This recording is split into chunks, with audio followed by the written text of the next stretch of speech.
নীতিমালা বলে দিয়েছেন। আল্লাহ বলেছেন ওয়া ইউহাররিমু আলাইহিমুল খাবায়েস, নোংরা জিনিসগুলো আল্লাহ হারাম করে দিয়েছেন। এখন একজন মানুষ বলতেছে আমার কাছে সাপ কেঁচো এগুলো তো নোংরা মনে হচ্ছে না, ভালোই লাগতেছে, আমি খাই, তো সে এটা হালাল বানায় ফেললো। হাদিস যখন মানে তখন এগুলোর ব্যাখ্যা ডিটেইল হাদিসে পাওয়া যায়।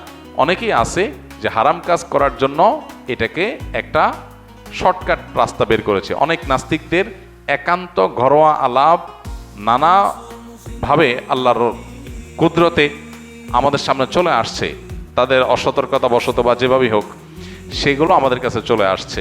সেগুলোতে পরিষ্কারভাবে দেখা যায় যে নাস্তিকদের প্ল্যান হলো বা ইসলামের শত্রুদের প্ল্যান হলো যে ইসলামকে সরাসরি ধ্বংস করার তাদের যে প্ল্যান আছে সেটা পাশাপাশি প্ল্যান বির অংশ হিসাবে মুসলমানদের মধ্যে এই জাতীয় শয়তানিগুলোকে বিভিন্নভাবে প্যাট্রোনাইজ করে টিকিয়ে রাখা, বিভ্রান্ত করা মুসলমানদের মধ্যে। এটা একটা বড় ফিতনা যেটা অমুসলিম বা ইসলাম বিদ্বেষীরা, ইসলামের শত্রুরা তারা প্যাট্রোনাইজ করে ফান্ড দিয়ে তারা এটাকে টিকিয়ে রাখে। অর্থাৎ হাদিস দরকার কি, কোরআনই তো যথেষ্ট।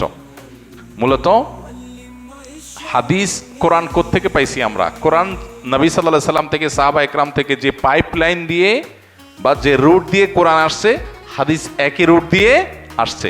আপনি একটাকে অস্বীকার করলে কয়দিন পর আরেকটা অস্বীকার করা লাগবে।